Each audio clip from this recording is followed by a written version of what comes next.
Mukono is one of the districts that make up the Greater Kampala metropolitan area.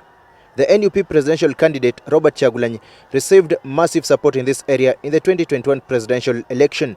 He obtained 72% of the total votes in Mukono, beating 10 other candidates, including President Museveni, who received 26% of the votes. 5 years later, Kyagulanyi has returned to Mukono to request for votes as he seeks to end President Yoweri Museveni's 4-decade rule. This is his second attempt to occupy the biggest public office in the land, the presidency. His campaign has largely been chaotic, with security officers firing tear gas repeatedly to disperse Kyagulanyi's supporters almost everywhere the candidate attempted to greet his supporters.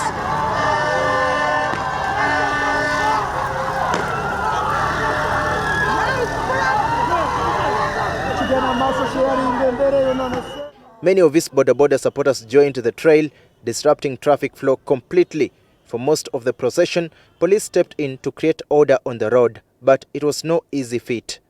Police were overwhelmed, and the confusion on the road persisted for the better part of the procession. Not even tear gas could stop the Boda Boda riders from following the procession.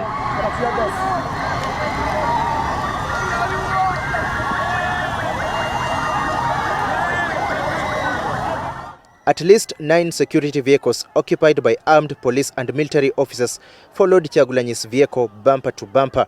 This fired tear gas whenever supporters attempted to come close to the procession, most likely to create order and prevent accidents. Security's efforts partially succeeded at one moment.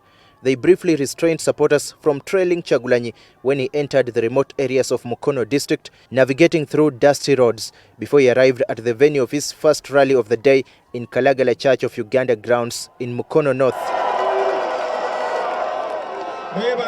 Mwebale okugumira okutisibwa.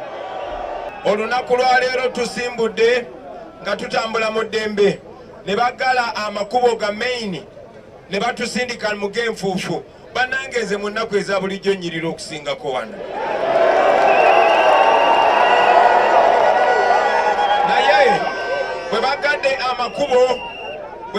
amakubo ne batusindika mu makubo ag'enfuufu tetukayanye nabo kubanga naye wali abantu. He condemned security for what he termed as excessive use of force, even when his supporters were largely peaceful.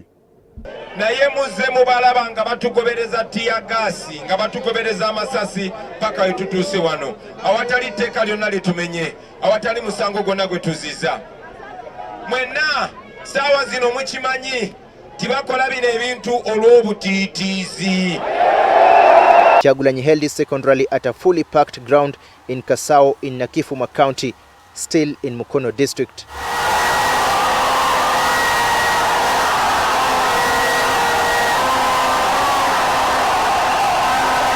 His efforts to proceed to other rallies were frustrated by poor roads that slowed down the journey. Police fired tear gas every time his supporters attempted to wave at him, making the whole environment frightening. This is the second day in a row security forces are clashing with the NUP supporters after similar scenes happened in Kawempe North and Kawempe South on Monday.